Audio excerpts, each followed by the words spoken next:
નમસ્કાર, વડિયાના વાવડમાં આપનું હાર્દિક સ્વાગત છે।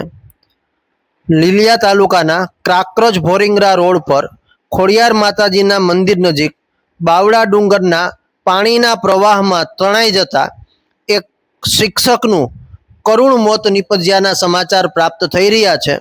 અષાઢી બીજના દિવસે આ શિક્ષક ભોરિંગડાથી કાકરોજ કોઈ કામસર ગયા હતા અને પરત ફરતી વેળાએ પાણીના પ્રવાહમાં તળાતા આ શિક્ષકનું મોત નિપજ્યાના સમાચાર પ્રાપ્ત થઈ રહ્યા છે। શિક્ષકના મોતના સમાચાર પ્રાપ્ત થતાની સાથે જ સમગ્ર પંથકમાં ઘેરા શોકની લાગણી જોવા મળી રહી છે। આ શિક્ષકના મૃતદેહને સ્થાનિકોની મદદથી બહાર કાઢી 108 મારફતે લીલિયા સિવિલ હોસ્પિટલમાં ખસેડવામાં આવ્યો હતો। જોકે ઘટનાની જાણ થતાં જ સ્થાનિક મામલતદાર, પોલીસ સહિતની ટીમો ઘટના સ્થળે પહોંચી હતી અને આગળની કાર્યવાહી હાથ ધરવામાં આવી હતી।